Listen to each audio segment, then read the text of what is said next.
Iya mawon nggih.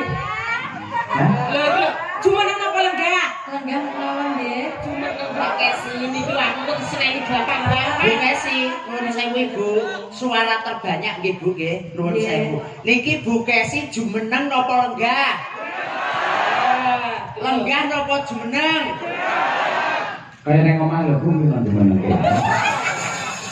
Bapak Kiai Ponorogo niku rata Pak Yayo. Sing remen senior nggih kata, junior nggih kata. Ngoten lho, dadi sama rata. Terima kasih. Monggo jeng. Sing kula ajeng kula Ibu nggih goro-goro engko. Niki wis bisiki kula para kene kula. Ya jumeneng apa guys? Apa-apa. Bukesi. Ngomong dari anyar. Nyuwun sewu, Mas Dalang. Apa sayang? Ngapunten. Rusak ya ngono kuwi kayune dalem sayang. Bojone dhewe sayang iki ya pas ae lek bojone wae terus sayang kuwi masalah. Biasane gugu. Aku dadi baikon ya saiki. Muga-muga katresnanmu karo aku lair batin tenan. Disekseni karo warga masyarakat Purwosari ing dalu niki. Bapak Ibu nyuwun donga panjenengan nggih. Mugi-mugi Pak Dalang Cahya Kuntadi menika anggenipun tresnani kula lair batin nggih Pak. Sebab adatipun ngaten Bapak Ibu. Dalang menawi mulai kondang laris kok ganteng enom tanggapane larang. Godho telung perkara niku sing mboten saged ditipataken. Godhone bondo saged, godane pangkat saged, ning godane wanita ayu berat niku berat. Mas Cahyo. Sami kula. Oh iya. Nggih niku kok padha kok ya. Aku manggon mburi dhewe ya ngono kok ya. Dadi sampean tak weling. Ya kayak lembab wis. Karo ning apa? Tak seksekne karo warga masyarakat Ponorogo, khususipun Purwosari, angger mungkin Pak Cahya Kuntadi sering tanggapan teng mriki kok nganti krungu Pak Cahya duwe demenan teng Ponorogo. Tak ketok nang kene. Yo Kesi. Nah, dalem-dalem. Kula wis saestu, kula niku tenan tresna kali Mas Cahyo niku luar biasa. Mboten kulino jenenge Pak Cahyo ki selingkuh. Mboten kulino Pak Cahyo niku pacaran. Mboten kulino Pak Cahyo niku dolanan wong wedok. Rasine lho. Saking primpene kok. Saya mau duwe ra penak aku gak ngobrol wong omah-omah lho. Mboten tegeseke pripun jaga rumah tanggane jenengan. Sampeyan kudu dibelani aku, wong sing elek-elek ya. Kula niki Pak kula Mbah Sukron lah ya gaji. Kaya mubalek gitu. Terus nggih kula mama karo sampeyan aja kuwatir Bu Kesi. Anak dhewe wis papat, Pak. Papat, mama papat aku. Dari papat to. Berarti watakku piye? Omah-omah kurang tahun. 15 tahun. 15 tahun kan apa karo watakku? Apa? Karo lagi apa to? Apa? Kapan seorang Cahya Kuntadi jaraki wong wedok liya yen ana sampeyan? Bu Ibu, sampeyan terima enggak lek Pak Cahya Kuntadi duwe pacar ning kene Ibu? Khusus kali Bu Kesi nggih Bu nggih? Ya, ngono tunjak kita wedok wis mbok ponakmu ki Rino ki ayu, Girgita ki ayu wis enekno atimu Pak ben rumah tanggane awake awet. Awake dhewe rek ngembangke kesenian ngrembaka ning endi-endi. Nggih Pak ya? Ora jaraki wong wedok aku. Jaraki apri ya. Banci. Khusus warga masyarakat Purwosari, kula badhe nembangaken karyanipun Mbah Kakung Sukron Sondo marang sepuh kula Langgang Sri Huning Mustika Tuban. Pripun Bapak Ibu? Mbak istrimu gimana sih akeh Mbak Lucy? Iki aku milih pentingnya kok iki biyen jare ora Sari. sampe ora tau wedhus sekali ya nek. Lah ben dino Ora tau brayok. awake biyen jaman niku nderek bayang aku jek SMKI SMA lho Pak. Ning iki saya omah. Dados Kyai Ponorogo menika kula teng mriki kados mulih nang kandhang kula. Kula nalika tasik SMA niku punut Mbah Yatno dalang guru kula omah kula teng mriki. Dadi wong Ponorogo niku senes tiang sanes kami kula ning sedaya keluarga ngoten. Ning anggar wong Ponorogo ngejot sampean telepon sampean dinya kok uangnya le ra. Mas, ki sing marai grogi iki aku ya guru kuwi. Oh. Ya kuwi sing marai grogi iki buka sing dinyang angele ram. Kuwi nek nang dalan metek. Iya. Nggih, rupa gawe kotor niki lho botone kae Ponorogo. Pun kadung gandrung wis gak tau nyang-nyangan. Oh nggih. Nggih, wis bojone jenengan kok. Katanya loro ganti dalan. Modele grilnya Ono nggih sih. Putri kang sulistyen warani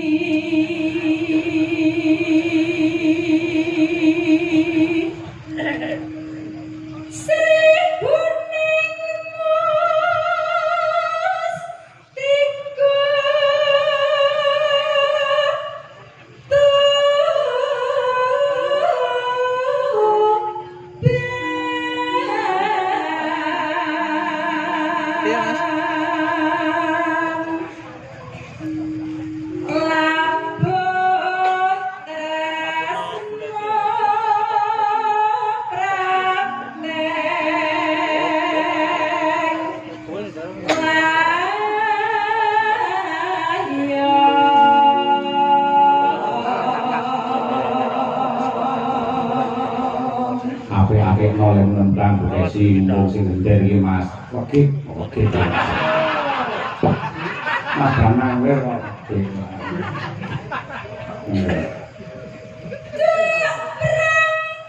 Ketalange ketokno kunci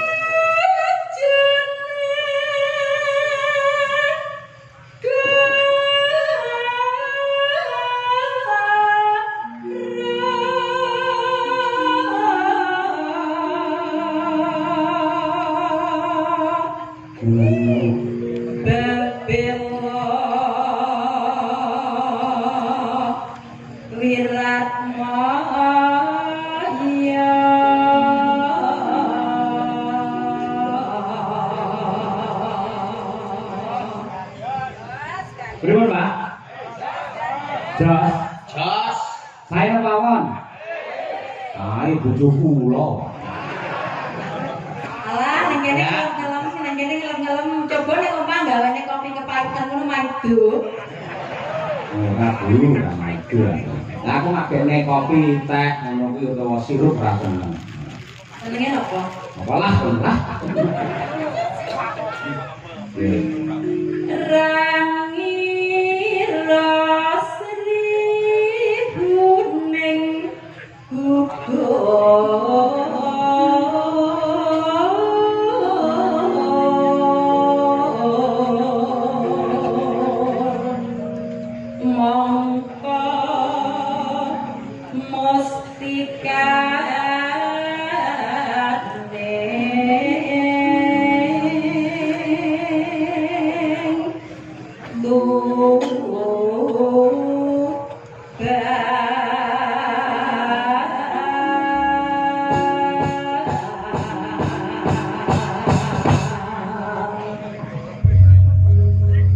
Monggo kalajengaken langgamipun katur dumateng sedaya para lenggah ingkang kepareng rawuh wonten ing lapangan Purwosari lan ugi ingkang kepareng mirsani lumantar streaming Unta di channel. Monggo Bu.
Halo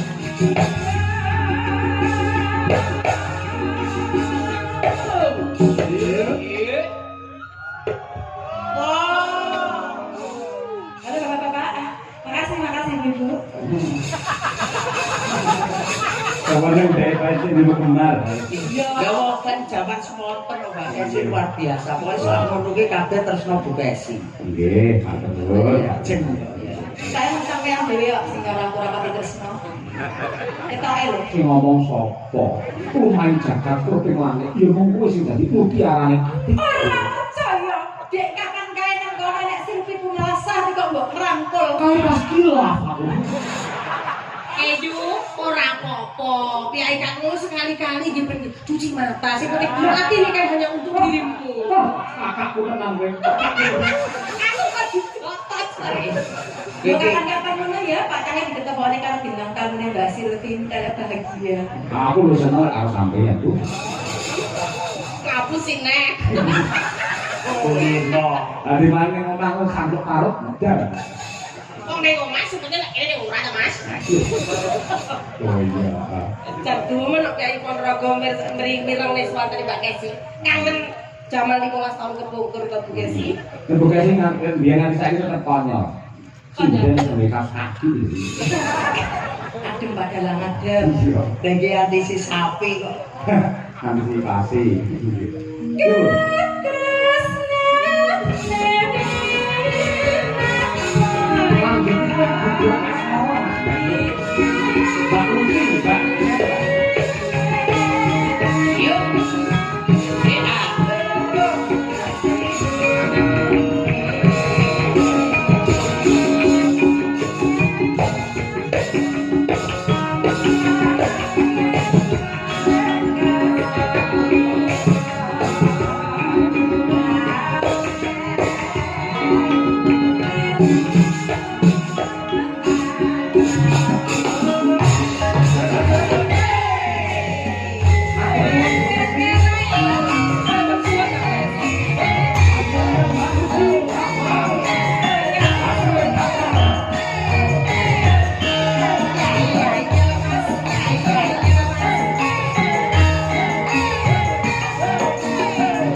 Lah kok iso penake kaya ngene kok iso Jujur suwi gerak cuma tau gendanda. Sakit kok malu. modeling yo ngono kuwi. Padakane yo ngono kuwi. Wah kebraka aku mek kali kabeh. Kaya-kaya tulung agungan, kaya-kaya penolagan, kaya-kaya budal laras. Kok jebul temunan. Padakara kok yo.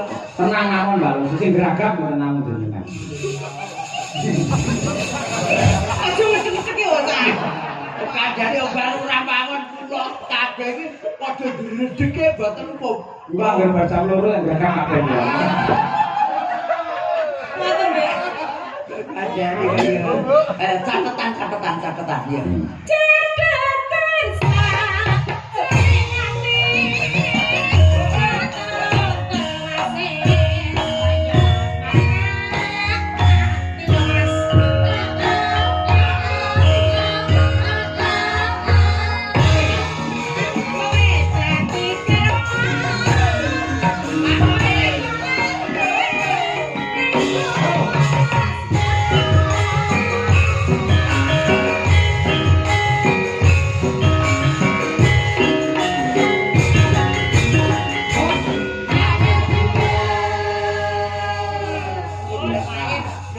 Modele pas setengah talu barang ya.